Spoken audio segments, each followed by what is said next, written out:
Sa ilang taon ko na na mekaniko mga Diaz, so ngayon lang ako naka-encounter nito. So ito yung iniberol natin dati. So okay naman sa mga Diaz, kapag mawala na yung kanyang ingay na yun, babalik naman sa dati. So ngayon lang ako naka-encounter nito. So ilang makina na naberol natin, so ngayon lang tayo naka-encounter nito.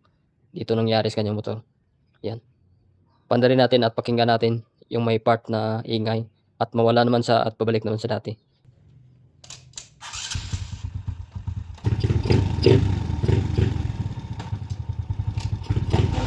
Ayan.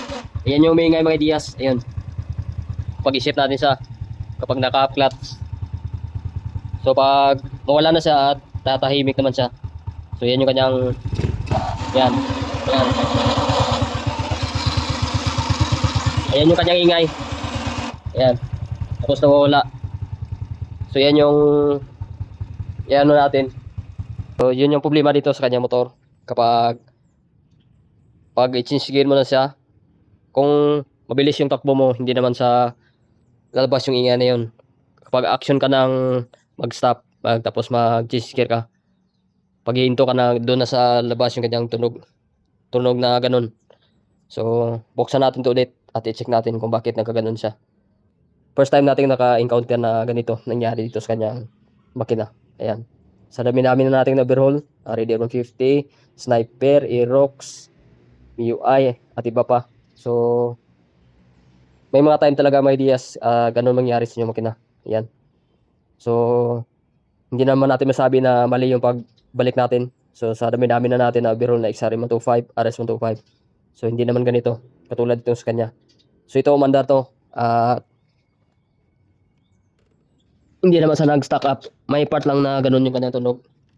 Kaya buksan natin ito ulit. Ayan, nung binuksan natin mga Diaz. Yan. Pakinggan nyo. Yan.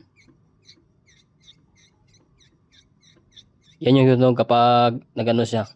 Yan. So dapat kasi hindi ito ganito yung ingay niya. So tanggalin natin. Try natin kunin yung kanyang clutch yun.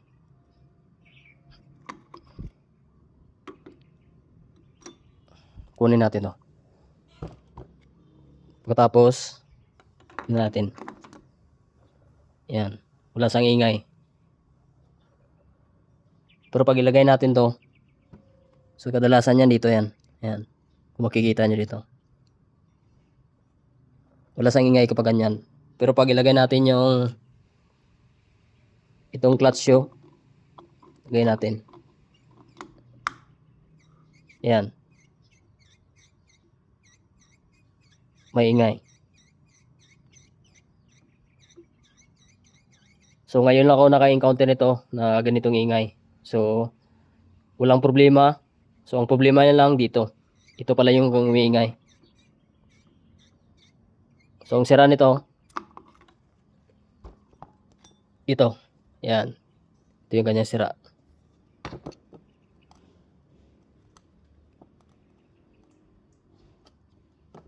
Pag inikot natin,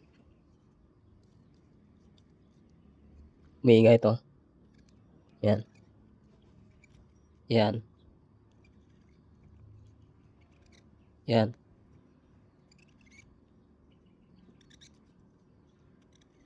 Ito yung umiingay. Kapag nag-disengage at engage siya, pag ano ng clutch yun, so umiingay yan dito. So walang problema dito sa ating ginawa.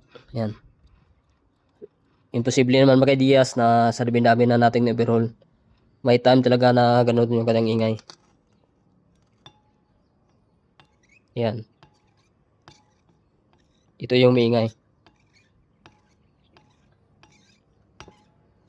So ganun lang mga ideas. Ito lang pala ang problema.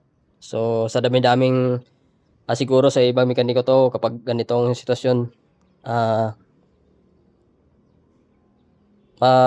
ano kayo talaga ano yung isip nyo sa kung ano yung diagnose nyo.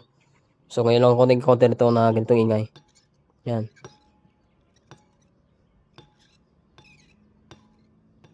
Yan, may ingay siya. So kapag nagano yan, disengage na to, engage sa disengage. So may ingay yan dito. So hindi na natin, try muna natin mga ideas na patahimikin to. At Tingnan natin kung wala na yung ingay na ganoon kanina. Ayan. So ito lang pala ang dahilan. Ayan, kung makikita nyo dito mga Diyas, nilagyan natin ng langis. Ayan. So ingay pa rin to. Tingnan nyo. Pakita ko sa inyo mga Diyas. Ayan. Pag malakas yung takbo niya, hindi kayo ganong rinig. Pero pag magbino na tayo, mag-cheese gear. Ayan. Ayan, pag malakas yung tunog, ayan. Doon na siya mag-ano, kapag mahina na yung takbo. Ayan.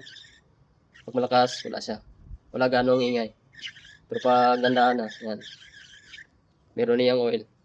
May ingay pa rin. So, maluwag na yung one-way bearing niya dito. Kaya, yung housing niya, dito banda sa gitna, maluwag na siya. So, ito yung pala yung isa nilang kanyang ingay. Yan. Yan, nakita na natin yung kanyang problema. Ito lang pala yung may ingay. Peace. So, pala ito Marias, narutis natin. Hindi naman sa umingay.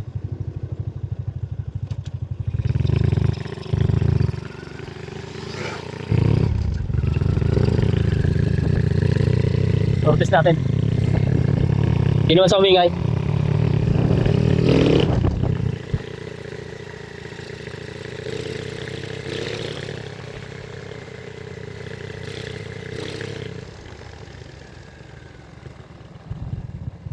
So, pabalik na tayo ng bahay. Natin siya.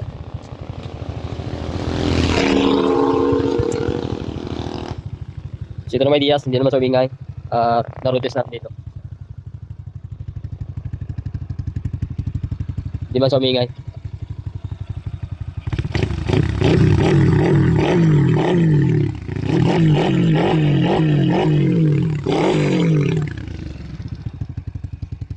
So, gusto may Diaz. So, ganun lang. Yun lang problema pala yung kanyang one way. Sa inner ng kanyang primary. Ayan, one way bearing niya. Yun yung maingay. So, babalik na tayo mga Diaz.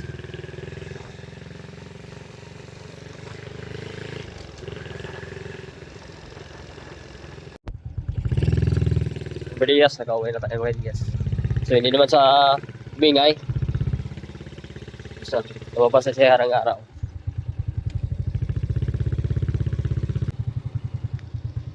Yan, hindi naman sa umingay. So, naka-cambrine pala itong kanyang camshaft. Kaya meron siyang kunting lagitik. Ayan.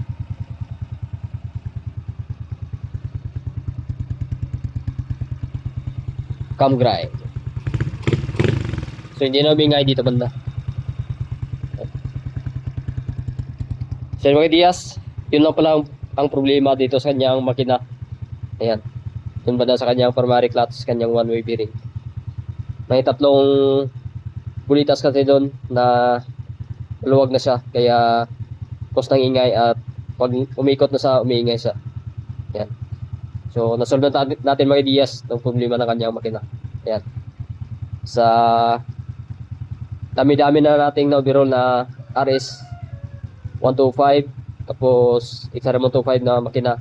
So, ngayon lang tayo naka-encounter na ganung ingay sa kanyang one-way bearing sa kanyang primary clutch. Ayan. So, gusto na mga Diaz, hanggang dito na ating video. Peace out.